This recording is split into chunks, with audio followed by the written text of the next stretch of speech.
All right, back on Morning Line. Thanks for joining us here with News Channel 5 Chief Investigative Reporter Phil Williams. His special report Broken, airing all the month of November. We'll tell you more about how you can catch all of those segments as they go, but we've got another clip to show. Yeah, we were just talking before the break about the fact that people leave their keys in their cars, cars get stolen. In some cases, that can lead to some really difficult or tragic circumstances. We happened to be out with the Juvenile Crime Task Force when a young man in a stolen car just kind of blew by a police officer, and it was a pretty ugly scene. All right, let's have a look. Staying on Trinity here. It's going pretty good. I don't think it holds up back here. They have wrecked in front of the liquor store. Yeah, they wrecked out over here in front of 515's truck. Start with the cars, got to roll over. Is it clear, Brandon? They're gone. I don't know where they're at. The car's abandoned here. Get everyone. Complex, 355-15 drug. So, officer was trying to stop a car, and seemed like it didn't want to stop. Seemed like he never got even close to it, but as he proceeded towards the direction that the car was at, he rolled up on a crash, so it looked like it had crashed out, so it was probably trying to evade him. All right, y'all get up here. There's some mess up here. Some of y'all go in the complex, some of y'all close the street down. Black hoodie, what the driver was wearing. Younger male, black hoodie. Same male black, about 6'1", black hoodie. That's all he has. So this is victim vehicle? Yeah, there's a back out vehicle over there. So we were not pursuing, correct? We weren't even in sight, correct? I was, no. 21, we've got a wall in the car. I mean, yeah, I was in sight. He went right past 101. I was turning left. 265. You, I'm talking about tenant. Inspector Nelson Rowan. Okay. 12-3. So he went by you as you was going the opposite direction? Yeah, he almost T-boned me. Okay. So essentially we had an officer that was sitting up there with us waiting, looking. He sees this car drive by at like 90 miles an hour. He's like, okay, there's something definitely up with that. So he pulls out to try to get caught up with it. Doesn't get anywhere near it. We have a sergeant that's up here at this intersection. It goes by him as he goes by the opposite direction. This gentleman's pulling out to turn left to go back towards the interstate here. Doesn't see him, he's driving so fast, but that's a suspect vehicle. He ends up over here. Everybody reported that the suspect took off running that direction, but we have at least one detained right now up here in the apartment complex. All right, so there we have a case of someone pulling out innocently enough, and this vehicle stolen? Stolen. Slams into him. And by the way, how was the victim?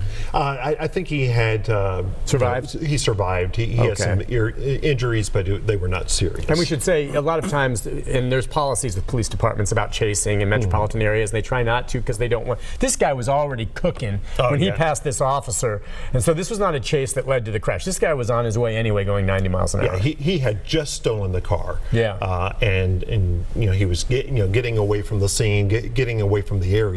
And that was another case where the driver left the keys in the car while he ran into a market. Wow. Okay, was the car even running? Maybe sometimes you do that and you leave it running. But okay, and crime of opportunity.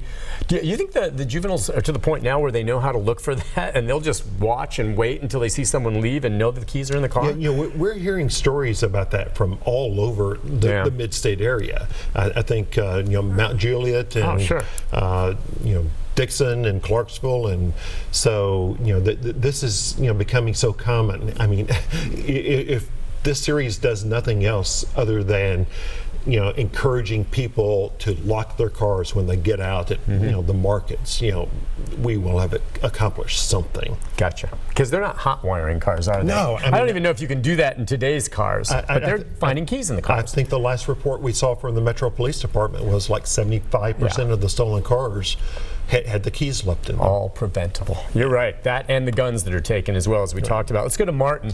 Martin, good morning. Hi, Martin. Hi, how are you? Yeah, good, sir. What's on your mind? Well, I just got to tell you, you're probably not going to like what I'm going to say, but you call them kids and juveniles. They're not. They're what they are. But it's the school districts. It's you guys, and I say you guys have had generations of children, kids, if you will, not respecting the law, not respecting their parents, not respecting teachers. And in fact, like your own guest said, they're out in 3 hours. There's no respect for the law, so there's no fear of the law or anything. Fear and respect go hand in hand, and if you don't fear anything, you can't respect anything. And that's exactly what in generations of indoctrination through the public school systems, through the higher universities. You see, you got the school districts condone school-wide walkouts. School-wide walkouts. So let's just defy authority and go ahead and walk out, and we condone it. And it's a great thing that you're protesting. Kids should be in school. It's not education anymore. It's indoctrination of the left. Okay. Well, I don't know. With schools and authority, and I don't know, do the schools have a role to play in all this? Well, and first of all, I'll just say I'm a public school graduate, so yeah, you and me both. Yeah. So I really am not going to blame public schools for quote indoctrination. What I will say is that when you look at some of the communities where the juvenile offenders are coming from, those, number one, the kids in those communities, and we're going to get into this much more tomorrow night at 10, but the kids in those communities have had all sorts of traumatic experiences. They've seen family members shot and killed. They've seen, friends shot and killed. Those communities have some of the worst schools in the state. Those schools are not necessarily equipped to deal with kids who have lots of trauma experiences, and what the people in education call adverse childhood experiences. And so there is a role for the schools to play, and that is part of the conversation that we're going to have. But blaming the schools, I don't think we can blame them, but I can say that a lot of these children are coming from some of the worst schools in the state that are just not equipped to deal with the issues that they bring to school. What schools are really equipped to do with that period? I mean, schools, at least when we were in our public schools, were there to teach us. Now, schools are being asked to do so much more than just teach. To deal with some child that's been traumatized because they've witnessed a neighbor shot and killed in the front yard. Wow. I mean, how does a school deal with that? But think about it, a child is not going to be able to learn unless they feel safe. Oh, of course, I understand. You think children don't feel safe in schools sometimes? I think they just don't feel safe, period. You'll hear in tomorrow night's piece at 10, you'll hear juvenile court officials say that a lot of these juvenile offenders don't think they're going to live to be past the age of 20. So they have no hope. They see no future. So why not live this lifestyle? On some of these stories we're going to see, and I want to talk about what is laying ahead for us. Have you been to the juvenile court some and seen these kids? I know cameras aren't allowed in, but see them when they go before a referee or the judge. I mean, I've been over there a few times, so I know you have. Sometimes I'm looking at them, and it's just dead. Yeah. It's like they have no concept, one, maybe, of what they're facing, or two, they don't care. And I'm like, wow, it's just like, it's not fear, it's not, it's just, I don't care. Wow, how do you fall that far? I mean, I would have been terrified at the time. Now, I came from a very different place than these kids. But I mean, it's just heartbreaking when you see someone who's maybe 16 years old and already they've given up. And they're going to do whatever the heck they want and nothing scares them. Yeah, I spent some time over in juvenile detention. Okay. I went over there to take some photos. Yeah. And there was this one kid who came up and started talking to me, a boy. He was curious about what I was doing, and we had a very nice conversation. And he is in there accused of shooting someone during an attempted carjacking. And I asked him, I said, what would have made a difference in your life? And his answer was having a father figure who loved me. Wow, he was honest with you and laid that out. Holy cow. Yeah, and that makes sense. Cool. Listen, real quick then, let's explain then. These pieces are going to be running at 10 o'clock on NewsChannel 5, and it's going to be throughout the month of November, correct? Correct.